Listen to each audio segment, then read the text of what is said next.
तूफान आने के बाद पक्षियों का घोंसला टूट जाता है, लेकिन वो दोबारा अपना घर बनाते हैं। हमको सिखाते हैं कि तूफान हमारा घर हिला सकता है, लेकिन हमारा दृढ़ मन वो कभी नहीं हिला सकता। यहाँ कवि और पक्षी हमको आशावादी बने रहने वाली शिक्षा देते हैं। वो हमको समझाते हैं कि जीवन में कितनी भी कठिनाई आए या फिर मुसीबतें आए या बाधाएं आए, मनुष्य को फिर भी आशावादी बने रहना चाहिए। हरिवंश राय बच्चन जी की ये कविता नीड़ का निर्माण फिर हमको आशावादी बने रहने की शिक्षा देता है। हमको समझाता है कि आशावादी बने रहकर आप कुछ भी कर सकते हो। नीड़ का निर्माण फिर नेह का आह्वान फिर वह उठी आंधी की नभ में, छा गया सहसा अंधेरा, धूली धूसर बादलों ने भूमि को इस भांति घेरा। रात सा दिन हो गया फिर, रात आई और काली, लग रहा था अब ना होगा इस निशा का फिर सवेरा। रात के उत्पात भय से भीत जन जन भीत कन कन, किंतु प्राची से उषा की मोहिनी मुस्कान फिर नीड़ का निर्माण फिर नेह का आह्वान फिर। यहाँ पे कवि हमको समझाते हैं कि जब बारिश आती है ना, तो बारिश आने से पहले, तूफान आने से पहले कैसे बादल छा जाते हैं, पूरा आसमान अंधेरे से भर जाता है।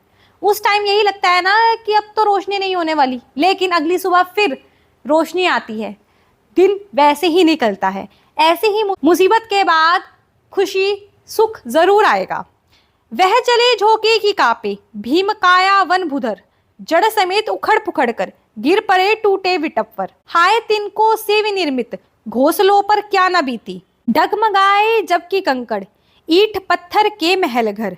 बोल आशा के विहंगम किस जगह पर तू छिपा था, जो गगन पर चढ़ उठाता गर्व से निज तान फिर नीड़ का निर्माण फिर नेह का आह्वान फिर। जब हवा चलती है ना, बहुत तेज आंधी आती है, तो कैसे जमीन से पेड़ों को भी उखाड़ देती है।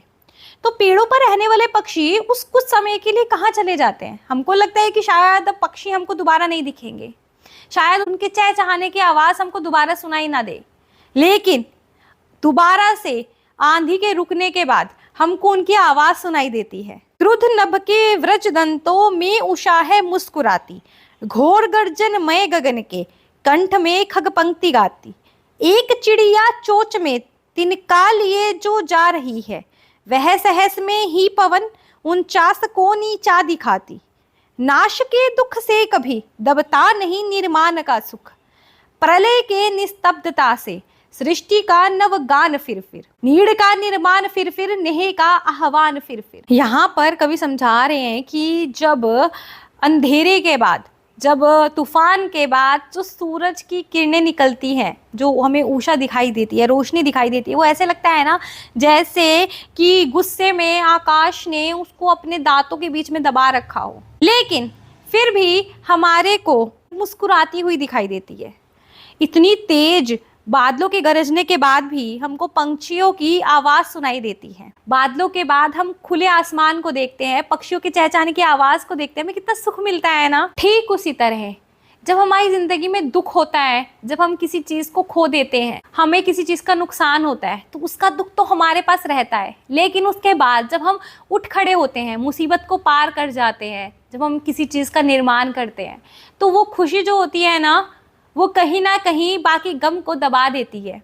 नई चीज़ के बनने की खुशी एक अलग खुशी होती है, और हमारे को इस खुशी की आशा में ही अपने आप को समझाना चाहिए, हमें अपने आप को बताना चाहिए कि दुख के बाद खुशियाँ ज़रूर आएगी, मुसीबत के बाद ज़िंदगी में खुशहाली और हरियाली आएगी। जब हमारा दिल हार मानने लगे ना, हमको लगने लगे कि अब कुछ ठीक नहीं होगा, तब हमारे को इन पंक्तियों को बार बार दोहराना चाहिए कि नीड़ का निर्माण फिर नेह का आह्वान फिर दुख के बाद खुशियों का ज़रूर आना होगा हमारी ज़िंदगी में।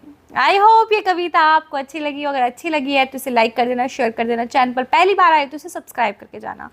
मिलते हैं एक नई कविता के साथ, तब तक के लिए बाय बाय।